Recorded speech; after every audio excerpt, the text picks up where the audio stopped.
My name is A.G. Block. I'm the Associate Director of the UC Center here in Sacramento. And we want to welcome you to the first of our Thursday seminars for spring quarter.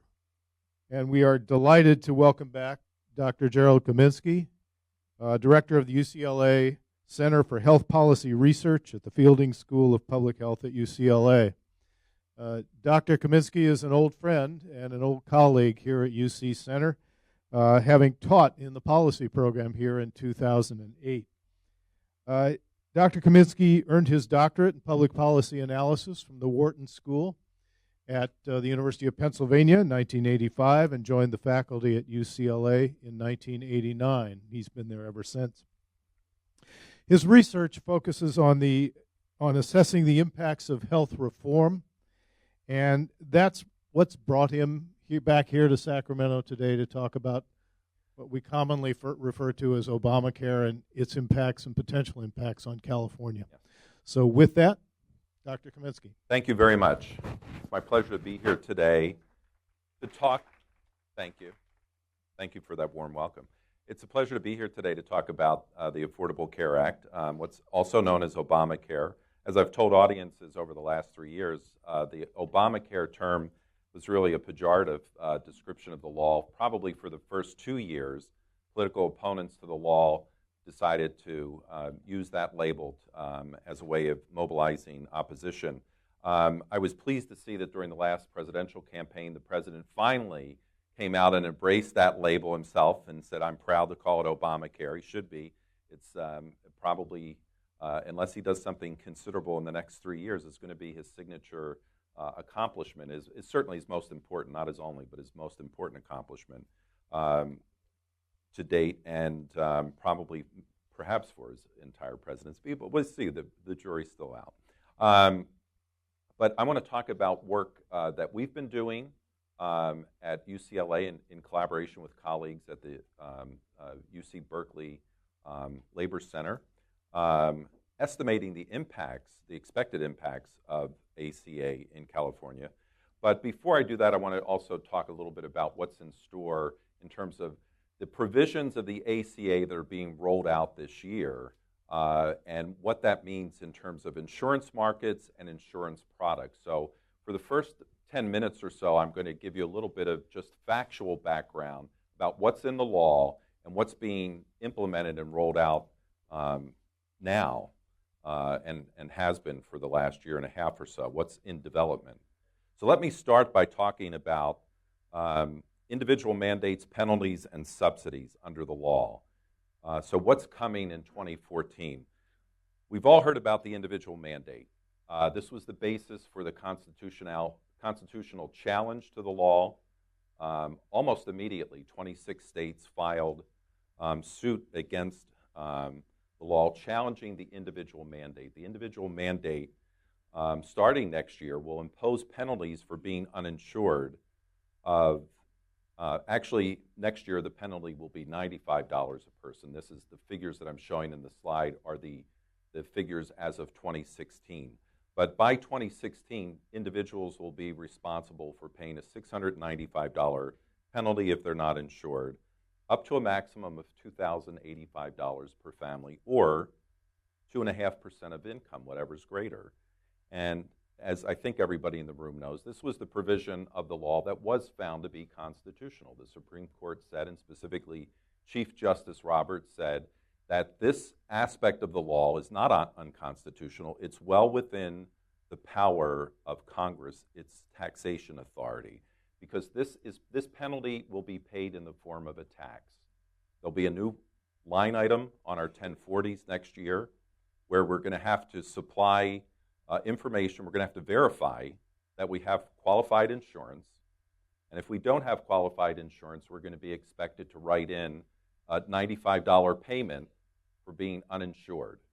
Now, there are exemptions from this. I'm not going to go through all the exemptions, but there are low-income exemptions, and I'll talk a little bit more about that because that has an impact in California among the remaining uninsured. So not everybody is going to be subject to the penalty.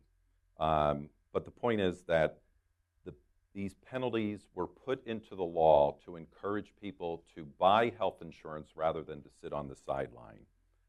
And I'll explain in a moment what other expectations are of individuals in the new market. Another important provision of the law is the provision of subsidies, and this in some sense is the most important feature, the single most important feature of the law. For the first time, we're going to subsidize uninsured individuals to buy private health insurance in regulated marketplaces. The subsidies are in the form of tax credits. As I mentioned, this is an advanceable tax credit. It means that when you apply for the subsidy, it will be supplied after verification of your income through the IRS.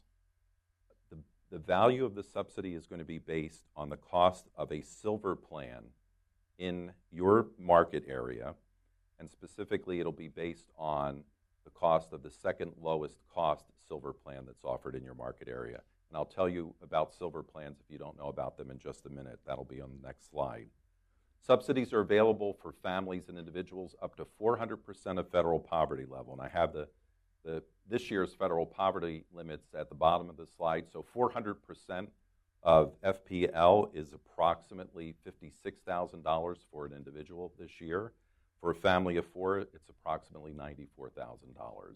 So families that are uninsured or families that are currently insured but are within these income limits or up to that income limit can qualify for a subsidy to buy insurance in the exchanges starting next year. The law also establishes limits on family out-of-pocket spending for premium that range from 2% to 9.5% of income between 100 and 400% of poverty. So the amount that you will be responsible for if you qualify for a subsidy is going to be tied to your income. At the low end, you'll pay 2%. At the high end, you'll pay 9.5% of your income.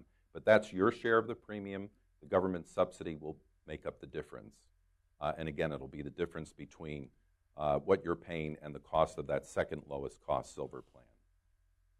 And then the third major element of the bill that's unfolding this year is the expansion of the Medicaid program for individuals with income less than 139% of the federal poverty level. Now, this is the part of the bill the part of the law that is still the most controversial, because this was in fact the provision that the Supreme Court found last year was unconstitutional. Not the expansion per se, because the Medicaid program is not an unconstitutional program, but the mandatory expansion with a penalty on the part of the state if they fail to expand their program. So the law originally said that states that fail to expand their program were going to lose all of their Medicaid funding.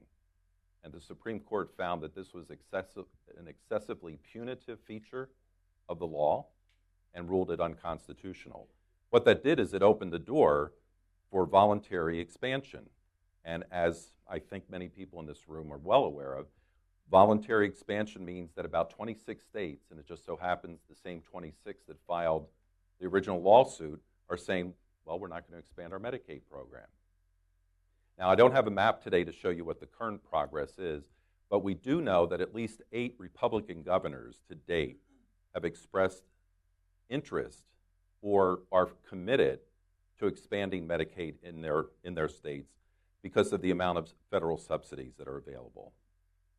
So politics now are being trumped by the economic reality that failure to expand the Medicaid program not only imposes a considerable burden on the low-income population in your state, but it also means the loss of literally billions of federal dollars in subsidies moving forward.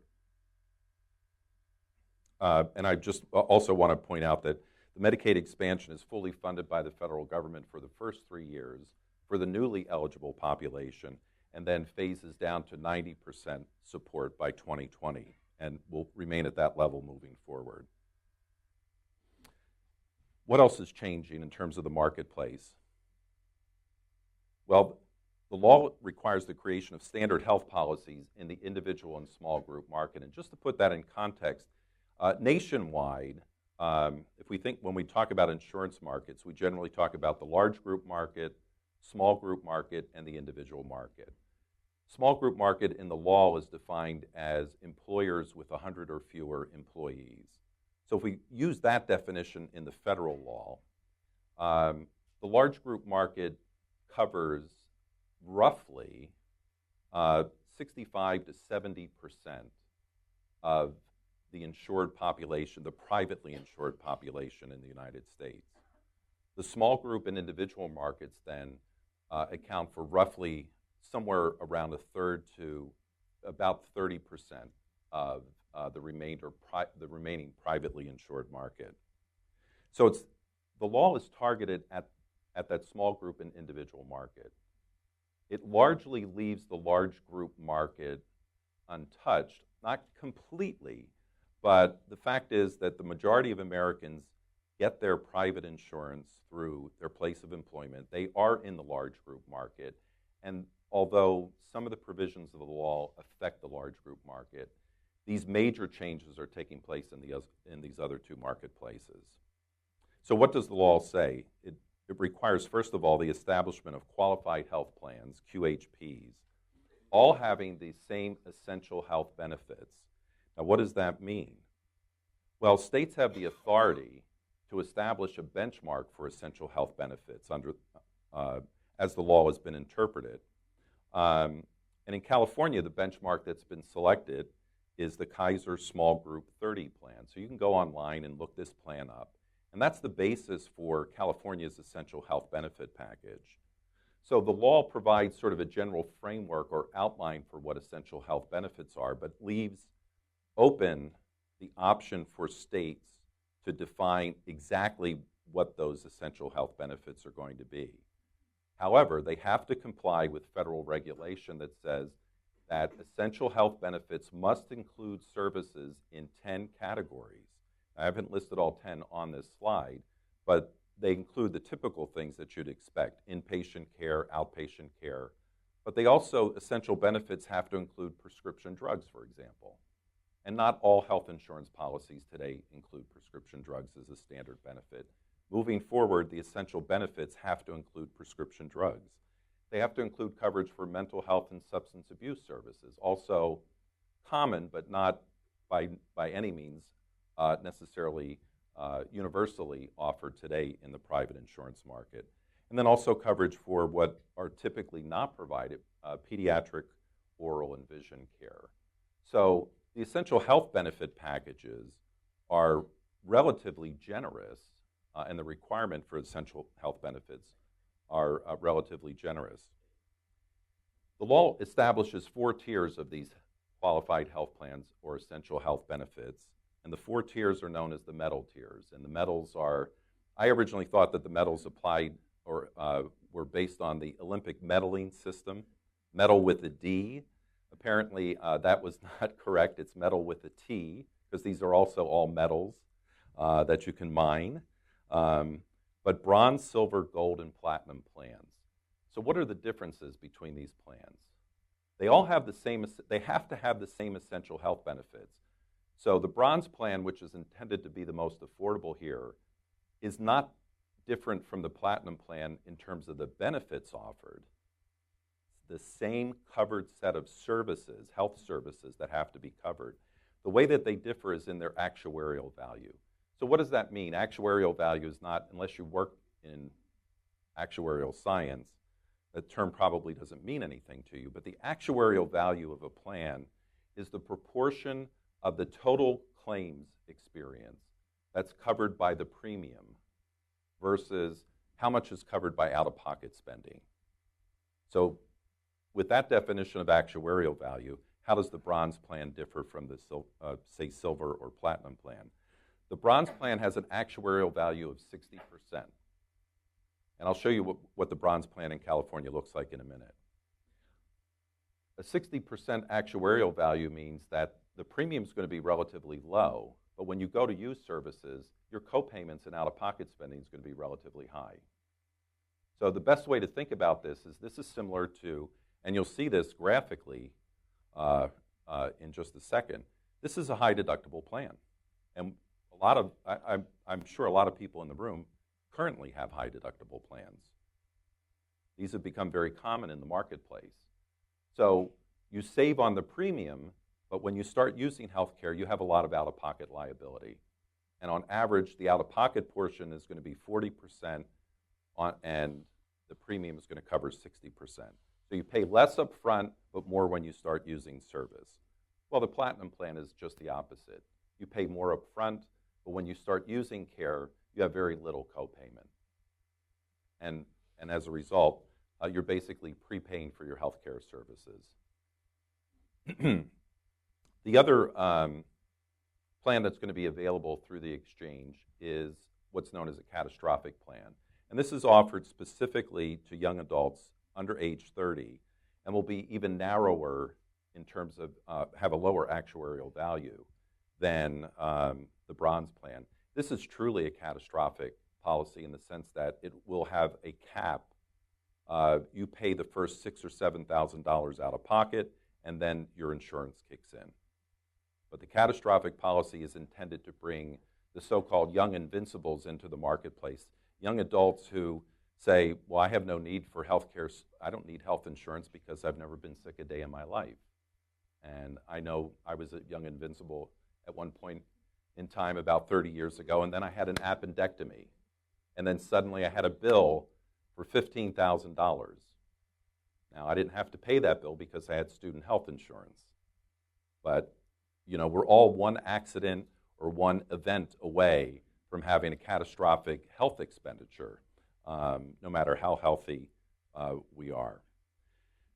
These qualified health plans also have to meet other provisions, including limits on out-of-pocket spending, and I'll show you that as well. I have figures here that are slightly different from what they'll be next year, but roughly $6,000 a year for individuals, $12,000 a year for families.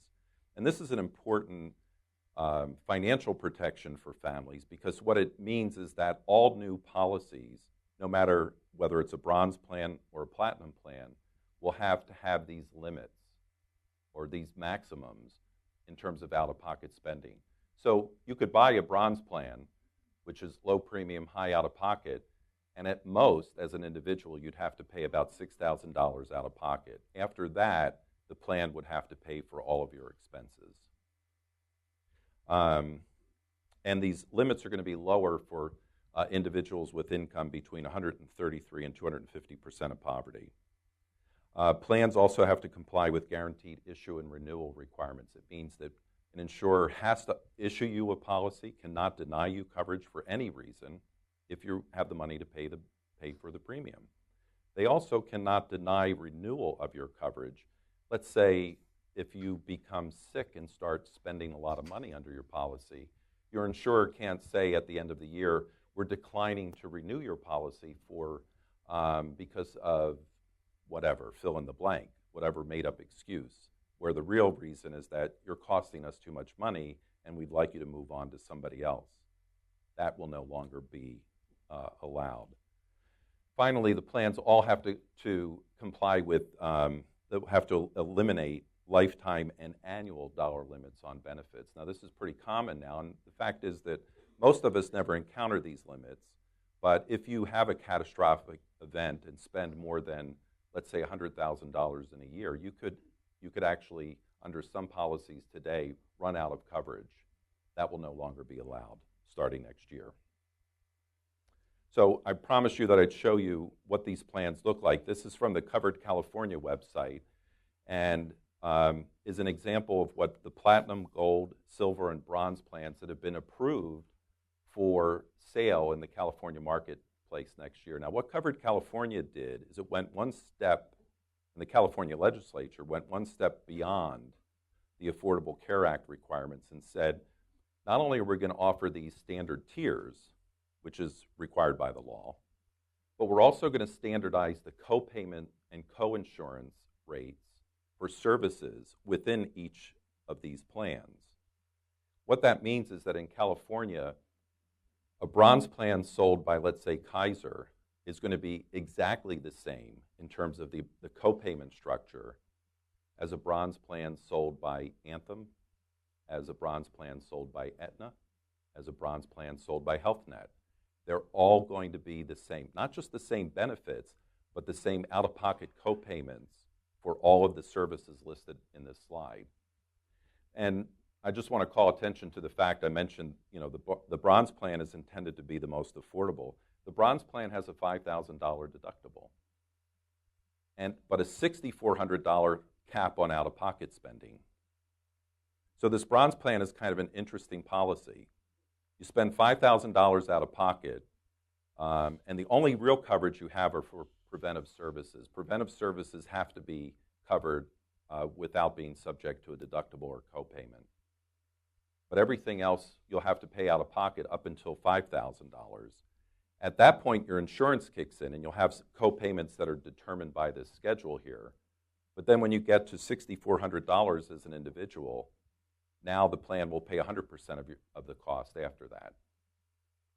So it's a very interesting kind of plan. It's a high deductible plan with a lot of spending, a small corridor where you're getting coverage, partial coverage, and then almost immediately you get full coverage for all of your care because you've met the annual limit. And you can see here that the Platinum plan, in contrast, has no deductible at all and has a $4,000 annual limit on out-of-pocket spending. So you'll spend more for the premium here, but you're going to have a lot smaller or much fewer co-payments. And in order to keep that 90% actuarial value rating, the plan has to have a lower annual limit on your spending. So this Platinum plan is going to look attractive to people who know that they have regular medical expenses, have a chronic illness, or maybe expensive prescriptions. The Platinum plan looks like a much better deal for somebody who has regular, relatively high, but not extremely expensive health spending. So those are the policies that are going to be offered next year in the exchange and outside the exchange. But let me talk about these exchanges. The law also requires the creation of new private insurance markets for the small group and individual market next year. It requires the establishment of an exchange. We have an exchange in California. It's called Covered California. And it includes an individual market exchange and a small group business exchange. It allows only the qualified health policies that I described in the previous slide with essential health benefits to be sold. And here's the key, a key factor in the law. It requires that these standard policies with essential health benefits be sold in the exchange and outside the exchange. So you don't have to buy insurance in the exchange next year. Let's say today you're in the individual market. Next year, you do not have to go into the exchange to buy a policy. But if you buy a policy outside the exchange, it's also going to follow all of the same requirements that I just described in the previous slide. It's going to have to be a qualified health plan with essential health benefits. It won't be called a qualified health plan because, technically speaking, the qualified health plans are the ones that are sold in the exchange. But it has to be exactly the same as the QHP that's sold in the exchange. It'll have to be a metal tier plan. It'll have to have essential health benefits, meet all the other requirements. And even more importantly, if a company sells a bronze plan in and outside the exchange, they have to charge exactly the same premium. They can't try to risk segment the market by charging one premium outside the exchange and a different premium inside the exchange. The premiums have to be exactly the same. It requires that insurers set the premiums for these plans. Now, I showed you in the previous slide what Covered California has approved next year for sale in the market, the structure of the gold and silver and platinum and bronze plans. But we still don't know what the premiums are going to be. But we do know what the rules are for establishing the premiums. The premiums can be set using what's known as modified community rating, and it means that they can vary only on the following basis. They can vary according to the age of the insured. They can vary according to tobacco use, family size, and geography. Now, that's what the federal law says. What are we going to have in California? Well, we will have age used as a factor. The law says, though, that the range between the lowest cost age group and the highest cost age group cannot be more than a ratio of 3 to 1. Now, that's significant because currently in the marketplace, the ratio is typically 5 or 6 to 1. And what this means is that we're going to see some age compression in California and across the nation. It means that older people who are buying insurance today will end up paying less, and younger people will end up paying more as a result of this requirement. Tobacco use in California is not going to be used for setting premiums.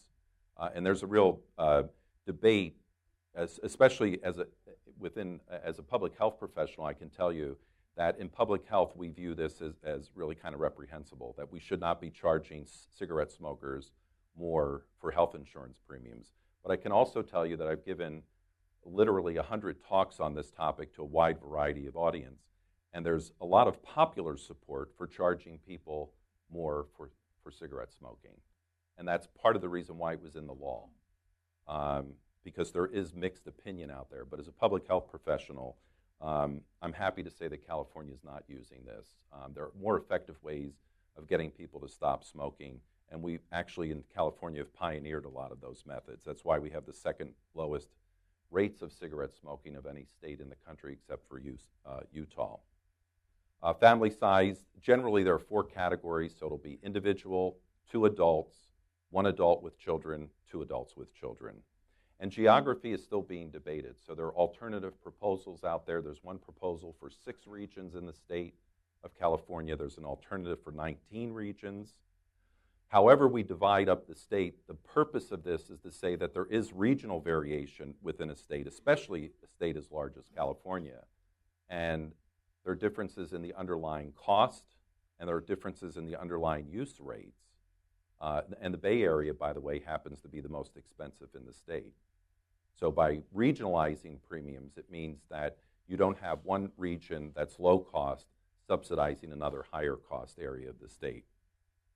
If the Bay Area wants to pay more for health insurance, then we're happy that they do that. But down in Southern California, we don't want to subsidize that.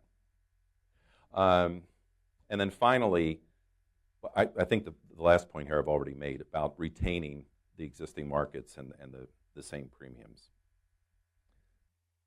So I've given you an overview of what's in the law and what's coming. Now I want to switch gears and talk to you about work that we've been involved in with UC Berkeley. This is work that we've done for Covered California over the last 16 months or so. And we've developed a model that we call the CalSIM model.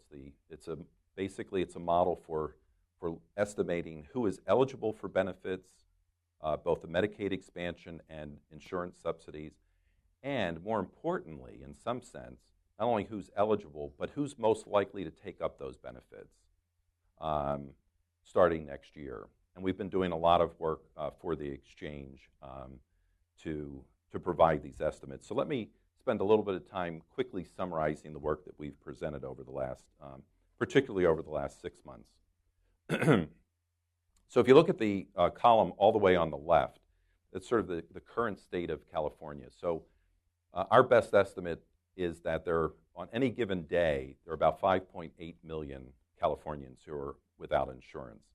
And I stress that on any given day because the numbers that you see about the number of uninsured in California range from the 5.8 figure that I just gave you to as high as 7 million. And the difference between those numbers is that one's a daily estimate at literally a slice in time, whereas the other's an annual estimate.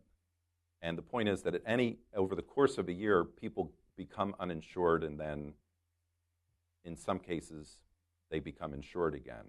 So when we look at anybody who's been uninsured at any time during the year, the estimate's about 7 million. But all the numbers that I'm focusing on in my presentation focus on at a specific point in time. And about 4.9 million of those are people who are legal residents or citizens, and about 900,000 are undocumented. That's under the current, under sort of current conditions.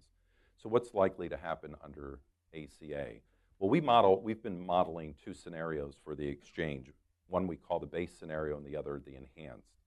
And this is really based on work that that the Congressional Budget Office and the Urban Institute have been doing when they've been modeling the impact. So we've been sort of mirroring their assumptions and approach to looking at this. Under the base model, we assume that most people who are currently eligible for Medicaid are not going to sign up. In fact, the base model assumes that only 10% of people who are currently eligible for Medicaid will newly sign up for benefits as a result of ACA.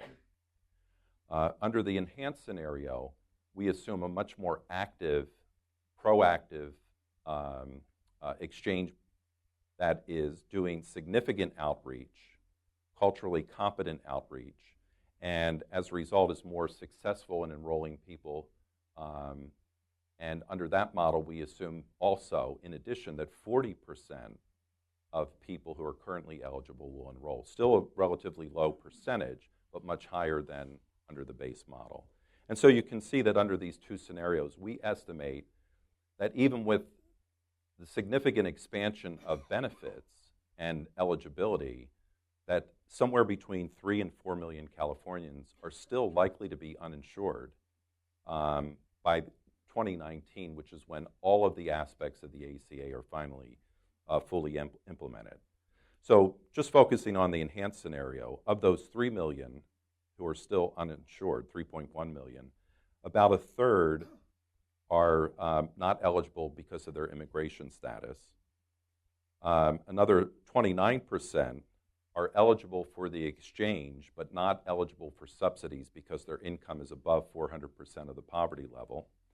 So it's the group in the red box that are actually eligible for ACA benefits but still not enrolled. And we estimate that about 400,000 Californians will be eligible for benefits but not taking them up in the exchange, in other words, a subsidy. And then another 800,000 will be eligible for Medi-Cal but not signing up for those benefits. So you can see that at least based on our assumption and the modeling that we've been doing, that a significant portion of Californians are still going to remain uninsured. So the rest of my talk is going to focus on who those remaining uninsured are.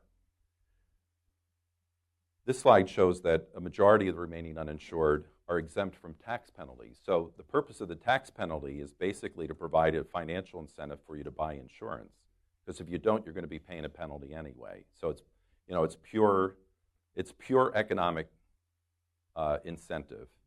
Pay a penalty or sign up for insurance. The fact is that only about 28% of the remaining uninsured under the base scenario, and that's where 4 million remain uninsured, about a quarter of them are going to be subject to the penalty. The rest are exempt either because of their immigration status or because their income is too low or because they don't have affordable coverage. And I'll talk more about the affordable coverage in a minute. I have a slide that explains that. So the point that I want to emphasize is that a significant number of people who remain uninsured will be exempt from the penalty. And we think that that's a primary driver for why there will be a high percentage of uninsured in California. The affordable coverage. So we estimate that almost 40% of Californians who remain uninsured lack an offer of affordable coverage. And the law says that affordable coverage is defined as paying less than 8% of your family income for health care. Why does such a large percentage lack affordable coverage? Well, one, again, undocumented immigrant status. The second are people who qualify for exchange subsidies, so their income's between 250 and 400% of poverty.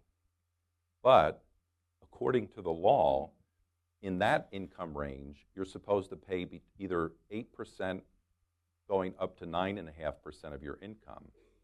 Now, you qualify for a subsidy, but you're paying more than 8%. So this is kind of a peculiar. There are two aspects of the law that are kind of in conflict with each other. There's the affordability aspect, which says if you pay more than 8%, then you're exempt from having to pay a penalty. So in other words, you could remain uninsured. But on the other hand, you could qualify for a subsidy as long as your income is below 400% of poverty, but we're going to require you to pay up to 9.5%. So it almost feels like somebody. Now remember, this law is the Senate version of the bill. There was a House version and a Senate version, but the House version never got acted on because of Senator Kennedy's death. So the House bill went away. So the law that was enacted was the Senate version without modification. And it seems like somebody on the Senate staff should have been doing a little fact-checking on this and said, wait a minute, it's either 9.5 or 8. Exactly. Let's just be consistent. If we're going to have an affordability standard and an exemption standard, let's make them the same percentage of income. It's either 8 or it's 9.5, but just be consistent. And I have to admit that I continue to find this confusing myself. But that's what's in the law, and at this point, it's not changing. The other reason for not having affordable coverage is family income over 400% of poverty and therefore not being eligible for an exchange subsidy. And then the final reason is something that is known in the field as the kid glitch.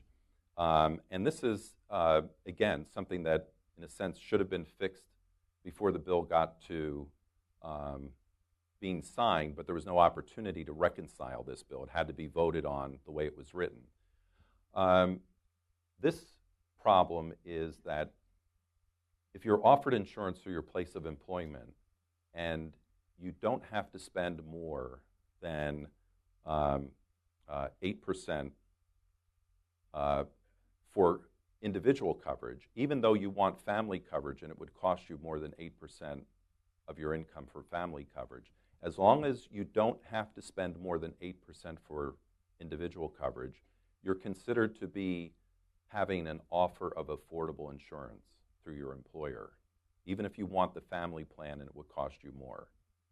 So under this glitch, it means that your family members might go uncovered and they would not be eligible for subsidies in the exchange because you are deemed to have affordable coverage through your place of employment, even though it's not affordable. I'm sorry if that's confusing. I realize this is, in a sense, kind of a drilling down, but this is we believe that nationwide there are probably anywhere from 500,000 to 1 million kids and other dependent spouses who are going to remain uninsured because of this problem. And it really should be fixed. We've written letters to the Treasury Department as part of the regulatory process, but the only solution at this point is a legislative one. And again, there's no support at this point for going back and fixing this part of the law, given that Republicans in the House still want to repeal Obamacare, much less fix it. Right, much less fix it. The majority of remaining uninsured, we predict, are going to be Latino, and I don't think this should be surprising to anybody in the room, but under the base scenario where 4 million Californians remain uninsured, almost 2/3 of those are Latino. And the majority, because a substantial portion are Latino, they also, a significant portion are predicted to be of limited English proficiency. So we estimate about 60% of California adults who remain uninsured have limited English proficiency. Again, not surprising, Spanish is one of the most common languages for people who report that. About 80% are Spanish speaking, although other common languages include Chinese, Vietnamese, and Korean. There are geographic variations in the state, and again, I don't think this should be surprising to most people in the room, but we estimate that 62% of the remaining uninsured are going to be concentrated in Southern California, and a significant portion of that, those individuals are concentrated in Los Angeles County.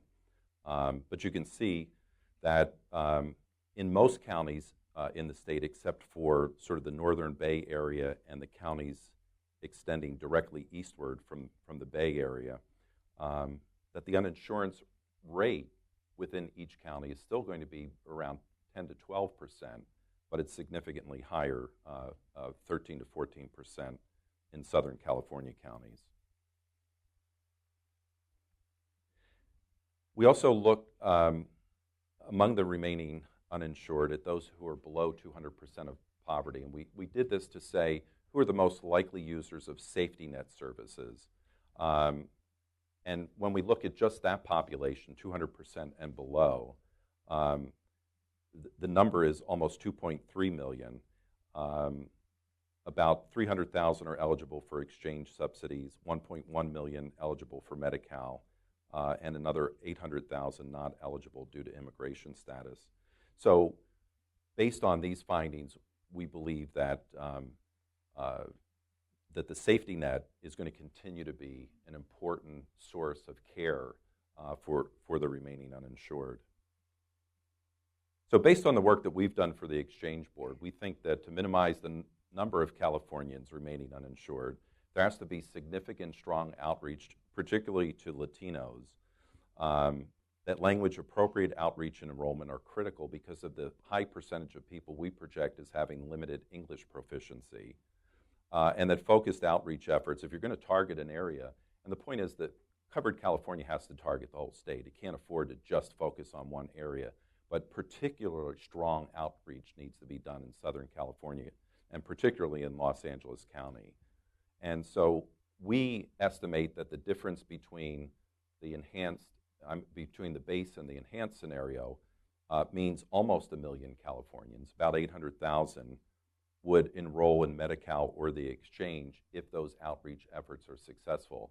And I actually have every reason to believe that Covered California will be successful in its outreach efforts, but it is going to take a very active and proactive stance, not just this year, but over the course of the next 3 to 4 to 5 years, to educate Californians about what benefits are available and reaching out to communities that have been difficult to reach historically. We think that policy decisions affecting the safety net should ensure that care is available for the significant number of remaining uninsured Californians with income below 200%, because they are going to be users of safety net services. And some of the examples are provision of federal and state grants to continue to fund community clinics. There is a provision in the bill for increased funding of federally qualified health centers, and we think that that may be insufficient and may need to be increased. There are issues regarding the distribution of realignment funds and the allotment of DISH payments. So let me just switch gears quickly here for a minute before I finish and open it up, and just turn to another product, another topic that we're involved with at the Center for Health Policy Research, and that is something called the Legislative District Lookup Tool. For those of you who are not familiar with our center, we produce what's widely recognized as the definitive survey on California's, the health of California's populations, called the California Health Interview Survey.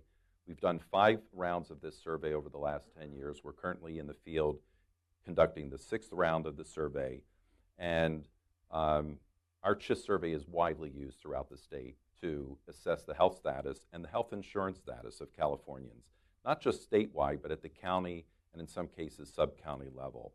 But what we've done in addition, and what I'm referring you to in this slide, is that we've also compiled legislative district tables that allow you to download a table that has the number and percentage of constituents that are affected and how your individual district compares to the state.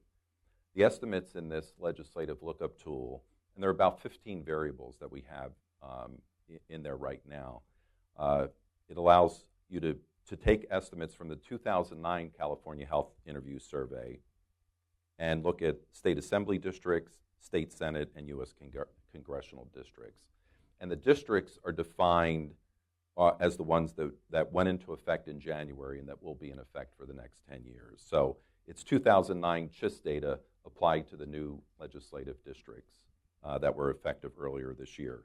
The URL that's listed at the bottom of the slide is how you can access this, and The presentation will be, I understand, will be available online, so you'll be able to find this. But you can also find the legislative lookup tool on our center website. So finally, before I open it up for questions, let me just give the appropriate acknowledgments. That I talked about our CalSIM model. I didn't really say anything about how it works other than what it does, but I have to not only acknowledge our collaborators at the Berkeley Center for Labor Education and Research, and Ken Jacobs is the lead there on that, but also our major funders for CalSIM. And that includes the California Endowment, the California Health Benefit Exchange, which is now covered California, Blue Shield of California Foundation, and the California Pan-Ethnic Health Network. And you can get more information about the CalSIM model if you're interested in technical details, as well as some of the work that we've done at the URL that's listed below. We have a dedicated web page just for the CalSIM work that we've been doing. So I want to thank you for the opportunity to talk to you about this important piece of legislation. I've got the websites here not only of our center, but also the Kaiser Family Foundation and the Commonwealth Fund. I find these two websites to be definitive sources of information about the impact of the law nationally. And of the two, Kaiser Family Foundation website is an absolute goldmine of information. I am accessing it at least 5 or 6 times a week. I'm downloading slides from many of my slides. I download directly from their website. They make it very easy to do. I highly recommend that you check this website on a regular basis for information, particularly on what's going on nationally with ACA, but also with Medicare, health policy, health costs, et cetera. It's just an extremely valuable resource. So with that, let me end the formal part of my presentation and open it up for Q&A. If you Thank you.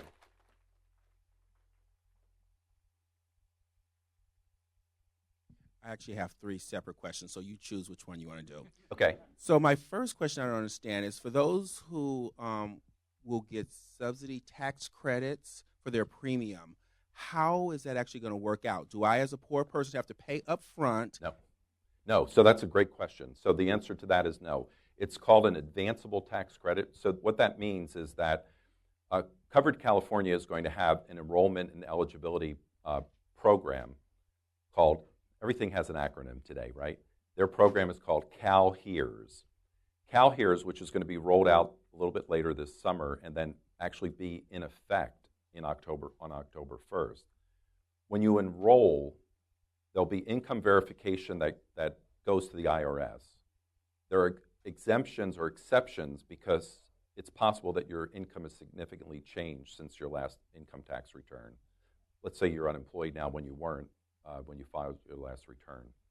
So that would change your circumstances. But the point is they'll establish eligibility, and then whatever subsidy you qualify for is then credited to the insurance company that you select when you go through the enrollment process. So if you select the Kaiser Bronze Plan in the Bay Area, they'll transfer the payment directly to Kaiser. So your bill will be whatever the difference is, and that'll be based on your income. So, let's say you're required to pay 3% of your income based on where you are on that scale.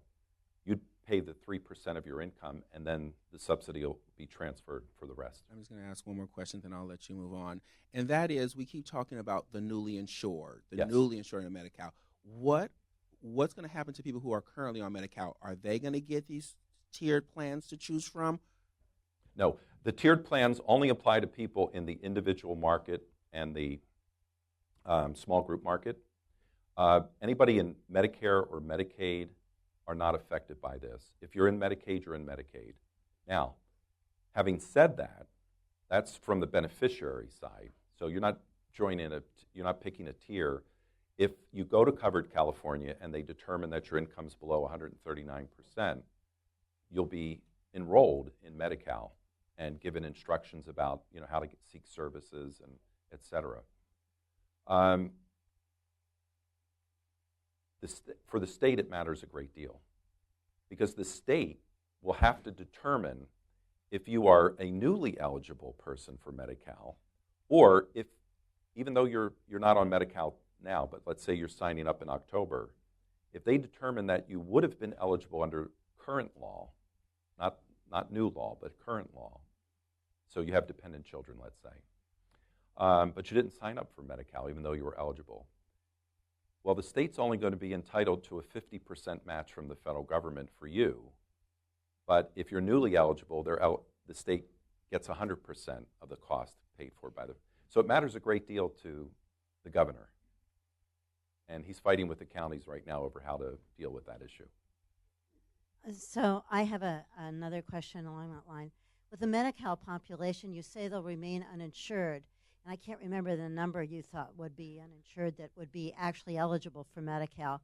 But once they present for services, won't they go into that clinic who won't get paid or doctor who will then immediately sign them up? Yep. So they may not be on insurance now, but will your model change over time? Because it would just seem as soon as they go for services, they're going to become insured. Yeah, I think you're right. So the point is that, yes, we're not projecting that people will get care and then disenroll per se, but that they'll remain outside the system as long as they don't need care.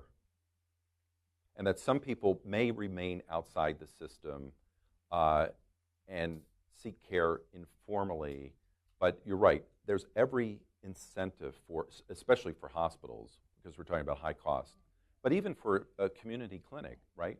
I mean, I've talked to directors of community clinics in Los Angeles County who are prepared to help their uninsured patients go to covered California and make sure they get enrolled in whatever they're eligible for.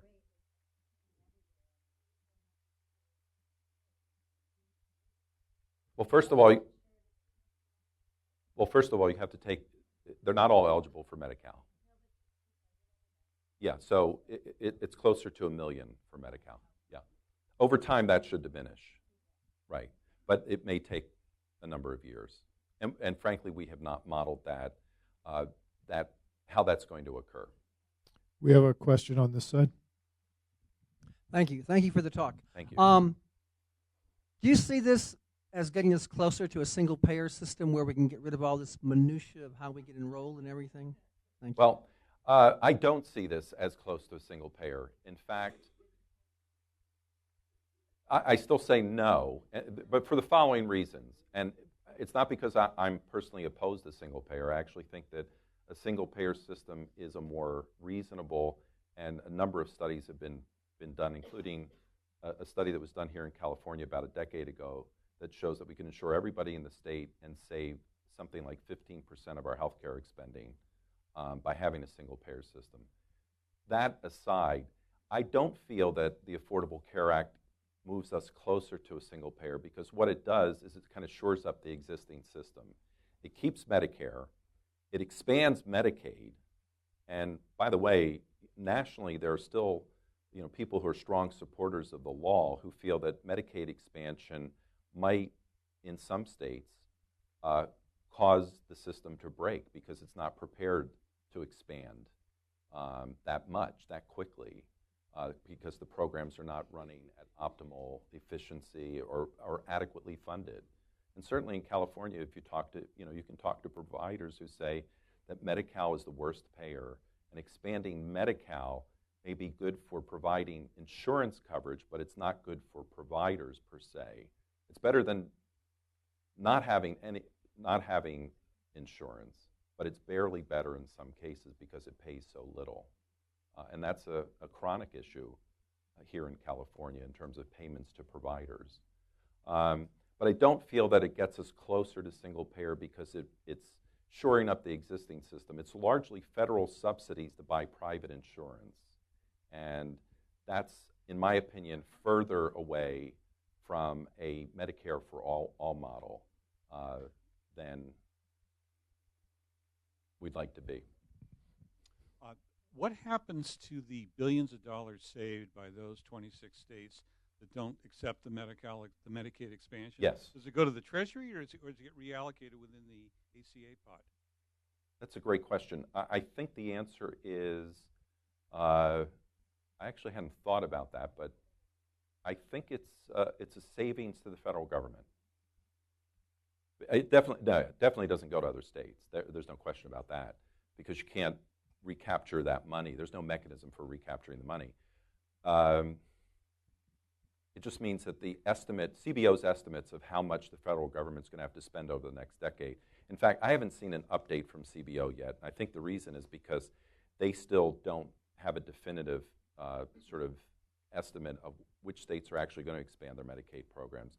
But they're going to have to update all of their scoring of this bill, essentially, to say, now that states are not expanding their Medicaid program, what's the impact on the federal government? We have a question on this side. Hi, Dr. K. Hi. Great presentation. Thank you. I think it was a slide before this one where you had the CalSIM model, where the undocumented, this one, the undocumented went from 1.07 million uninsured to 1.03. How does the model account for that if the undocumented are, Why does the number change? Yeah. It's not a statistical fluke, and it's not an error. Okay. So the point is the undocumented aren't eligible for subsidies, and also are not eligible to buy insurance in the exchange with their own money, even without a subsidy, which I find, and talk about punitive measure. I mean, that's just punitive. But remember, the insurance market outside the exchange is going to have to mirror all of the provisions that the exchange is following. So the undocumented, we think with the enhanced outreach, there's just going to be more of an awareness of the need to be insured and the options, so that people will be thinking about buying insurance, even if they don't have a subsidy, and even if they can't buy it in the exchange, they'll be able to buy the same bronze plan for the same premium outside the exchange. Okay. And so that was actually going to be my follow-up on that, was that if the plans outside, I wanted to see what the incentive would be for plans outside of the exchange to offer the same. I mean, if you're required to offer the same policies in and out of the exchange, like what's the incentive to do it outside of the exchange for the individual market? And I assume this is one reason, right? Or do you have any other projections on why else? I think it's a good question that I don't have an answer to, because I think the purpose of the law is to say, if you make the markets essentially exactly the same, but in the exchange you have this comparison shopping and a user-friendly interface, et cetera, but outside it's still kind of a free-for-all. Now, meaning, that's not to say that somebody, some enterprising entrepreneur might not create their own website to allow you to shop for non-exchange bronze plans. But yeah, I mean, it's likely to happen. But I think the intention of the law is to say to make the exchange so desirable that why offer policies over? But we'll see. I mean, the one thing I will say is that there's the ability of organizations to find ways of taking something and working it to their advantage is infinite. And there may be an advantage to continuing to market exclusively outside the exchange that is not immediately apparent to me, but will be discovered by somebody in the next 12 months. And then I'll be talking about it and trying to explain it, but I don't know what it is.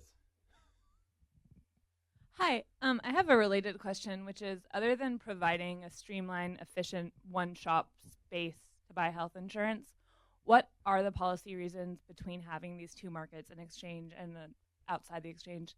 And related to that, what are the different groups going to be like who purchase insurance outside the exchange versus inside the exchange? I know you touched on undocumented immigrants, but other than that, why would someone go outside the exchange or inside? Well, again, I'll just continue what I said. I'm not really sure what the advantage of buying outside the exchange is going to be.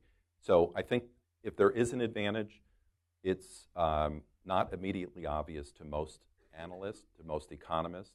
That's not to say, though, that there won't be an advantage that the industry discovers. I can think one possible advantage might be that you could offer the same policy with all the same benefits, but have a different group of providers.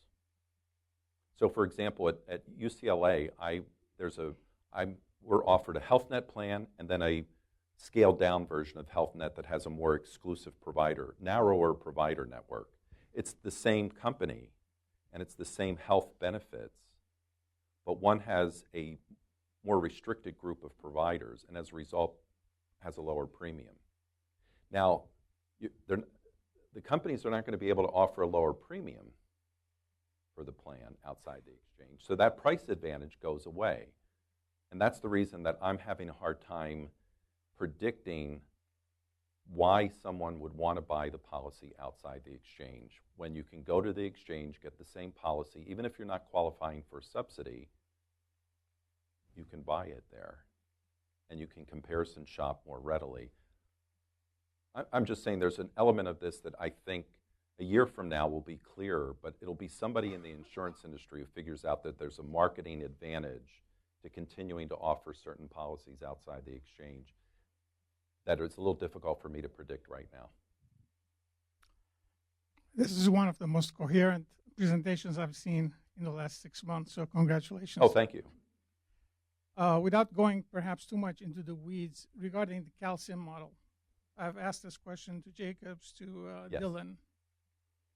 What is the confidence level in terms of the modeling that you go In terms done? of Right, there are several data variability? sets. Right, there's Yeah. several data sets that are put together, and specifically the 2-3 areas that I'm interested in are there's an assumption that income is growing at a 2.5% per year based on last 10 years, but the last 10 years are prior to, I believe, the recession.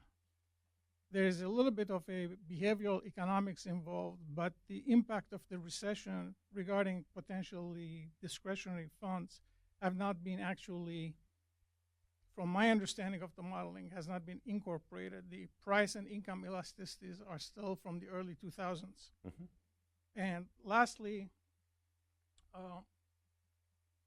the same question comes back from the modeling in here is, if the plans are offered both in the inside and outside are the same, what is then the incentive, or what is the purpose of the Covered California, except for providing a service?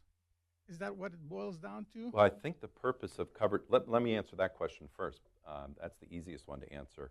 I think the purpose of Covered California is that the legislation says that we've got to have regulated marketplaces.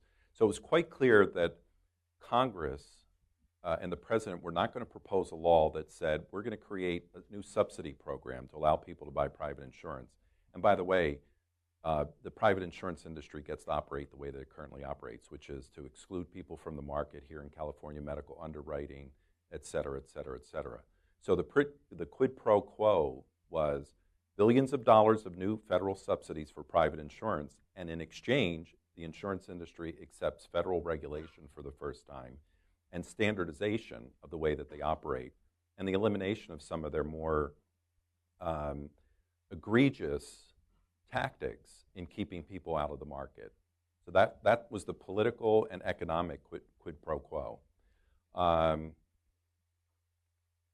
In terms of our model, you're right, you've raised these objections elsewhere. I don't want to get into a discussion of our assumptions per se, but I will say that you're absolutely, I think, you have valid questions about the assumptions that go in. I will say that, like any other modeling exercise, the quality of what comes out of the model is only as good as the work that goes into it. As far you alluded to elasticities from a decade ago. The fact is that there isn't any good research in the last 3 years that we can use as substitutes. So we're using the best and most recent, and it happens to be 10 years old. In our field, people are still using results from the RAND health insurance experiment, which is over 30 years old now, because there's nothing better that's been produced, and in our lifetime, nothing better is likely to be produced because we're not going to reproduce that experiment. But I will say that whether you like our model, you believe it, you don't believe it, we're all going to see in the next 12 months whether we're on target or not. Because next year, I won't be standing here saying we project enrollment to be so-and-so. You'll have the actual enrollment in Covered California. They'll be publicly reporting how many people came and signed up. And you can judge for yourself. Were we reasonably on target? Were we totally off base? I don't think that we'll be totally off base, but we'll know in probably 12 months. Hi, thank you. Dr. Kominiski. It's always nice to hear you and your lectures. Thank you. This is about the graying population as Yes. the aging population. I know Medicare is pretty much going to keep with their same rules and regulations, but I just want to double check with you on this. There's not going to be any limits and annual limits for benefits. That's for the exchange and things like that. But as far as Medicare, generally speaking, Medicare, unless you have those advantage plans, That's those right. supplemental plans, they have $2 million limits, and they have That is correct. 65-day limits. Are those going to still stay in effect for Medicare? Yes. I thought So there are separate discussions underway. The president is actually, my understanding is the president has embraced a possible Medicare reform that would combine A and B deductibles and copayments and make them consistent across the two parts of the program, right. as well as establishing a annual limit on spending. Because right now, Medicare beneficiaries have, you could conceivably spend an unlimited amount of money. There's no catastrophic protection, never has been under the Medicare program. So he's apparently embraced this notion of combining the A and B, unifying the deductible and copayments, and establishing an annual limit on out-of-pocket spending. And I think it's part of the overall deficit reduction discussions that are going on right now. Great. I have a second question, but I'm going to email you. It's Okay. about one of your bullets where some of the insurers are taking advantage of a loophole. And my question would be, how does that negatively or positively affect us as beneficiaries? Okay. All right, good. So we'll talk about that.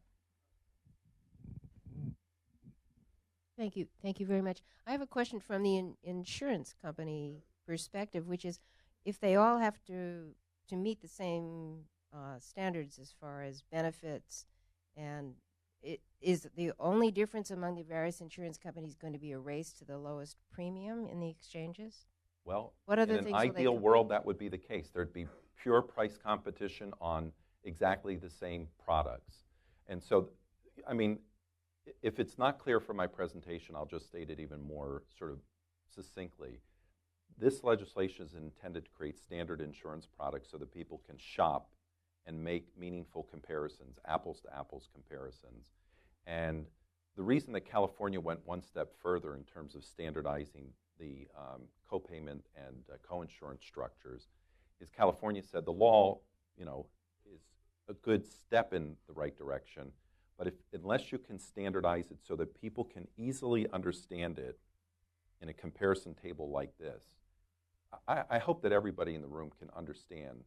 I mean, this is still a little complicated, but this is how you comparison shop. Sure. But I'm talking. Of course they'll be different, and that's the point is that you can't standardize for that, and there's still going to be, so What when are the you differences? buy, if you want to buy the Kaiser Bronze Plan, you're buying Kaiser hospitals and doctors. Okay, so it's the. And there are 5.5 provider. million people in the state who say that we think that that's what we want. And there are other people who say, I don't want a closed system, I want an open system. And within open systems, there's going to be, as I was describing, there's the Health Net, and then there's the Health Net restricted plan that has a more narrow network of providers, but saves me on my monthly premium. So, but the whole purpose here is to standardize the product so that people can shop. And if economic theory works, then you shop on price. But there will be other factors, including the quality of the provider network as well. Relative to comparison shopping, I guess the only differential is going to be the premium, because I'm comparing the Platinum plan with the existing Kaiser plan that state employees have. This is far more expensive. Does that mean that all the Kaiser co-payments? Oh, wait a minute, you said this is more expensive, meaning the copayments are higher. Is that true over here? Oh, absolutely. Well, for the Platinum? Platinum emergency room is $50 if you're not admitted into the hospital. No payment if you are. Yeah, I mean, this is more expensive than my coverage in terms of these copayments. No, And that's because across the board. Yeah, the university tries to make the actuarial value of our plans 85%. So it's supposed to be somewhere between these two, but these copayments are higher than But does that mean that anybody who is with existing university plan is going to have a dramatic increase in all of their co-payments?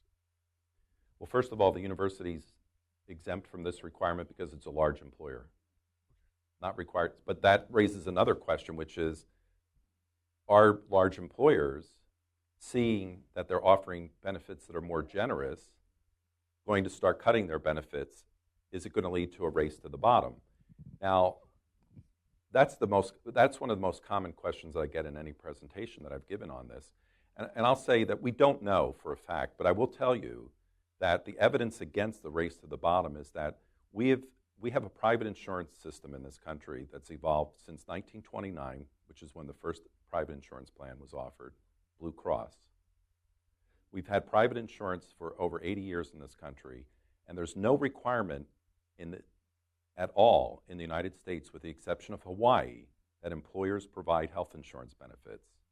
So the fact that employers provide generous health insurance benefits is not because they're required to by state and federal law. It's because the market, labor economics, and total compensation has driven employers, with enormous assistance, by the way, from the federal tax code, right? Because remember, health insurance benefits are tax exempt. So it means effectively you receive a subsidy from the federal government when you offer insurance, because you can deduct those expenses, and it's exempt from the individual's personal income tax. It's not taxable income.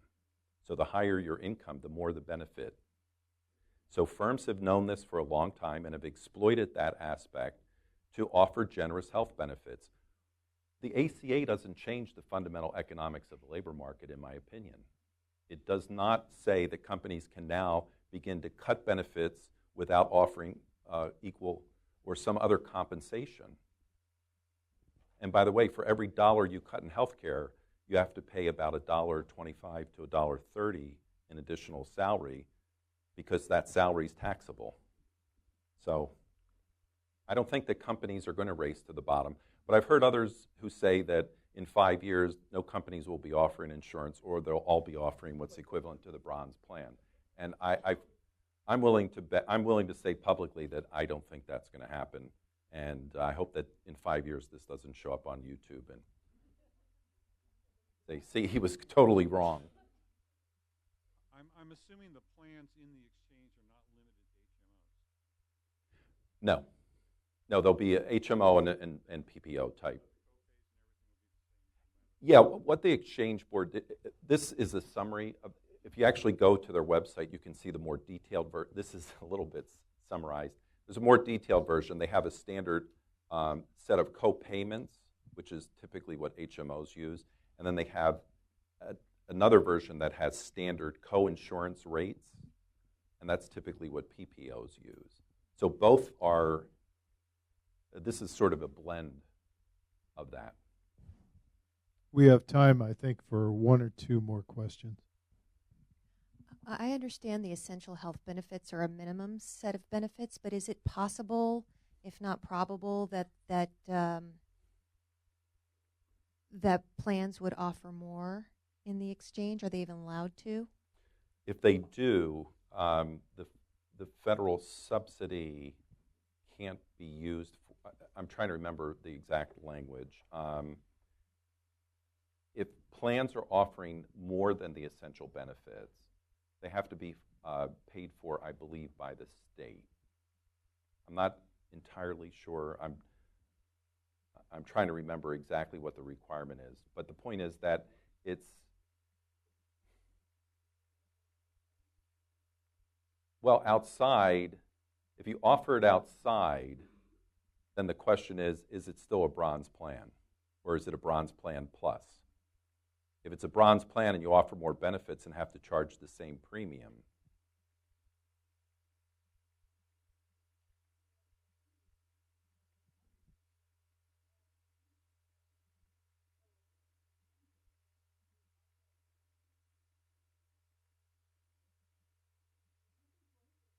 well, I think you can do that, but then it's going to be a different version of that bronze plan.